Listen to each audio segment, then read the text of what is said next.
তারা যে দলগুলোকে বড় মনে করে সেই বড় দলগুলোর সাথে আলোচনা করছে এবং সেখানে তারা প্রস্তাব রেখেছে 50% ভোটের অনুপাতে পিয়ার এবং 50% আসনের অনুপাতে পিয়ার। এই প্রস্তাবগুলো দলগুলোর কাছে রেখেছে। জানি না আসলে দলগুলো কতটুকু সম্মত হবে, আলোচনা চলছে। যদি আমরা একটি সিদ্ধান্তে আসতে পারি সেটি আমাদের জন্য, সবার জন্য কল্যাণকর হবে। চক্রান্ত আছে, আওয়ামী লীগের চক্রান্ত থাকবেই। যদি এই নিম্নকক্ষে পেয়ারের বন্দোবস্ত হয় তো সেক্ষেত্রে এমপি টাকা পয়সা দিয়ে কেনাবেচার ক্ষেত্রে সবথেকে বেশি কাজ করবে আওয়ামী লীগ এবং আমাদের প্রতিবেশী রাষ্ট্র ভারত, তারাও তো এই চক্রান্তে লিপ্ত হবে। সুতরাং যেহেতু নিম্নকক্ষে পেয়ারের মাধ্যমে স্থায়ী সরকার ব্যবস্থা থাকে না, সেক্ষেত্রে বাংলাদেশের যে বর্তমান ব্যবস্থা, আমার কাছে মনে হয় না যে এই ব্যবস্থায় নিম্নকক্ষে পেয়ার বাস্তবসম্মত। এর আগে কয়েকজন আলোচনা করলেন যে যারা সংখ্যালঘু তাদের ক্ষেত্রে কি হবে।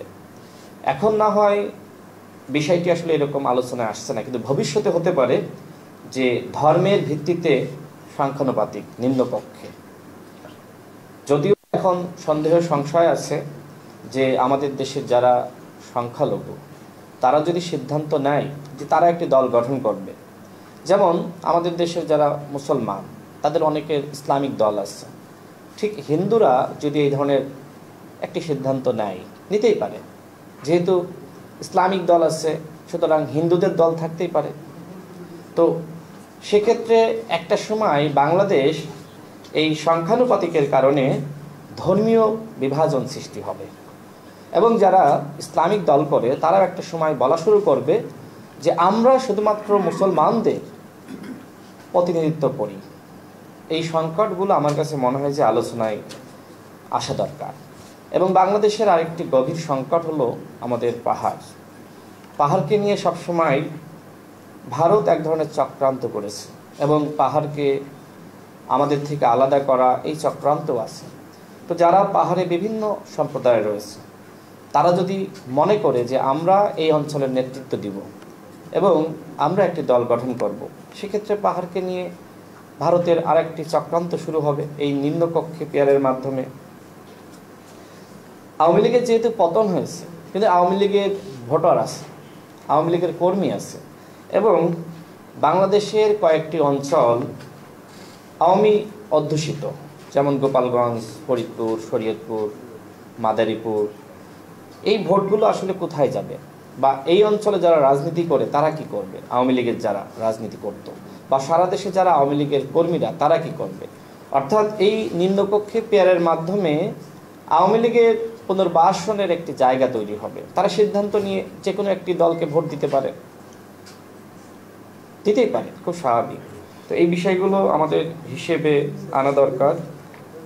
এজন্য আমি আগেও বলেছি, আজকেও বলছি, সরকার যেহেতু আসলে নিম্নকক্ষে পেয়ার নিয়ে আলোচনা করেনি, আমি সরকারের খুব গুরুত্বপূর্ণ ব্যক্তিদের সাথে এই বিষয়গুলো নিয়ে ঐক্যমত কমিশন গঠিত হওয়ার আগে আমি নিজে আলোচনা করেছিলাম এবং তারাও এটি মনে করে। আজকে যে কথাগুলো বললাম, সরকারের মধ্যেও এই ধরনের উপলব্ধিবোধের জায়গাটা রয়েছে, যে কারণে সরকার নিম্নকক্ষে পেয়ার নিয়ে আলোচনা করেনি। এখন আমাদের কয়েকটি দল যারা ফ্যাসিবাদ বিরোধী শক্তি, আমরা একসাথে লড়াই সংগ্রাম করেছি, তারা নিম্নকক্ষে পেয়ার নিয়ে আলোচনা বা আন্দোলন করছে। এটি আসলে তাদের উদ্দেশ্যে আমি বলছি, আপনারা এই বিষয়গুলো একটু বিবেচনায় নেন, একটু আলোচনা করেন, চিন্তা করেন যে আসলে নিম্নকক্ষে পেয়ার বাংলাদেশের বাস্তবতায় কতটুকু বাস্তবসম্মত। আমি এবার আসবো আজকের যে বিষয় নিয়ে আলোচনা হচ্ছে সেটি নিয়ে। আমরা যারা ঐক্যমত কমিশনে আলোচনা করেছি অধিকাংশ দলের পক্ষ থেকে সেখানে উচ্চকক্ষে সংখ্যানুপাতিক ভিত্তিতে আসন বিন্যাসের কথা বলা হয়েছে।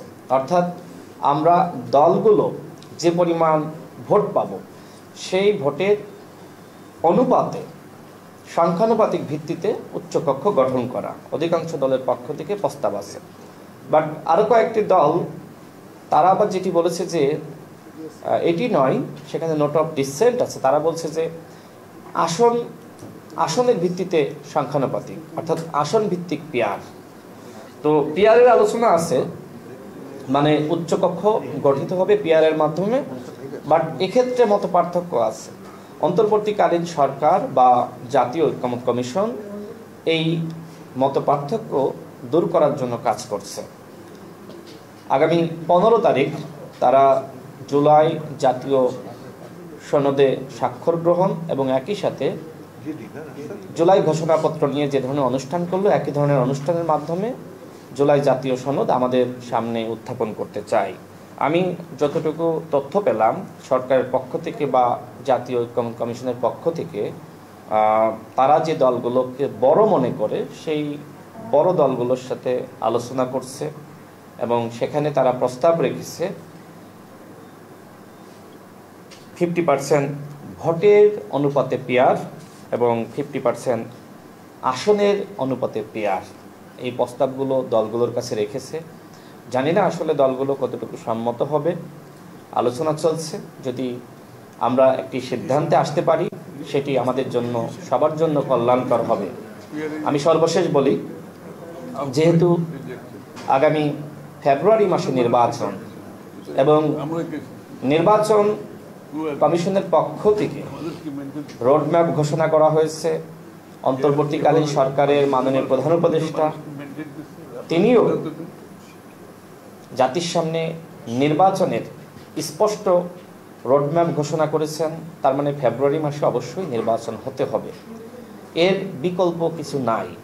এখন যদি আমরা আমাদের এই মত পার্থক্যে আটকে থাকি, আমরা কোনো সমাধানে না আসতে পারি, সেটি কিন্তু নির্বাচনকে ক্ষতিগ্রস্ত করবে। সুতরাং সব দলের প্রতি আমাদের অনুরোধ থাকবে যে আপনারা নির্বাচনে অংশগ্রহণ করার ব্যাপারে ইতিবাচক থাকুন, বাকি আলোচনা চলতে থাকুক। আলোচনার ভিত্তিতে যে সমাধান হয় সেটি আমাদেরকে গ্রহণ করতে হবে। আমাদের সবাইকে এটি মানতে হবে যে আমরা কোনোভাবেই শতভাগ ঐক্যমতে পৌঁছাতে পারবো না। যদি আমরা সবাই ঐক্যমতে পৌঁছাতে পারতাম তাহলে এখানে আমির খসরু ভাই, আমি, মাহমুদুর রহমান মান্না ভাই, আমরা সবাই একটি দল করতাম। আমাদের ভিতরে মত পার্থক্য এবং ভিন্ন মত রয়েছে বলেই আমরা প্রত্যেকে আলাদা দল করি। কিন্তু আওয়ামী লীগের পতনে যেমনিভাবে আমরা একসাথে কাজ করেছি আমাদের মত পার্থক্য ভুলে গিয়ে ঠিক নতুন রাষ্ট্র গঠনে, সংস্কার, বিচার এবং সুষ্ঠু নির্বাচন অনুষ্ঠানের ক্ষেত্রে আমাদের সকলের অবশ্যই ঐক্যমতে থাকতে হবে। আমরা যদি এই ফেসিবাদ বিরোধী শক্তি ঐক্যমতে না থাকি, আমরা যদি বিভাজিত হয়ে যাই, সেক্ষেত্রে সবথেকে বেশি সুবিধা পাবে ভারত এবং আওয়ামী লীগ এবং তাদের চক্রান্ত। সুতরাং ভারতীয় আধিপত্যবাদের চক্রান্ত, আওয়ামী লীগের চক্রান্তকে ধূলিসাৎ করার জন্য ঐক্যের কোনো বিকল্প নাই। আমি সর্বশেষ একটি বিষয় পরিষ্কার করি, অনেকগুলো গণমাধ্যমে আমার একটি বক্তব্য নিয়ে আসলে খুব বিভ্রান্তি ছড়ানো হচ্ছে। ঐক্যমত কমিশনে আমি একটি বক্তব্য রেখেছিলাম, সেখানে বলা হচ্ছে আমি নাকি বলেছি যে 5 জন উপদেষ্টা শেখ হাসিনার সাথে হাত মিলিয়ে ষড়যন্ত্রে বা চক্রান্তে লিপ্ত হয়েছে। আসলে বিষয়টি ছিল এইরকম, আমি বলেছিলাম এইরকম যে সামাজিক যোগাযোগ মাধ্যমে এক ধরনের গুজব ছড়িয়ে পড়েছে, অন্তর্বর্তীকালীন সরকারের মাননীয় 5 জন উপদেষ্টা শেখ হাসিনার সাথে হাত মিলিয়ে চক্রান্তে লিপ্ত হয়েছে, এই ধরনের গুজব ছড়িয়ে পড়েছে। এখন সামাজিক যোগাযোগ মাধ্যমটা বাদ দেওয়াতে এক ধরনের বিভ্রান্তি সৃষ্টি হয়েছে, যে কারণে আমি বিষয়টি ক্লিয়ার করলাম। আমি আমার বক্তব্য শেষ করছি। আজকে আয়োজকদেরকে অসংখ্য ধন্যবাদ।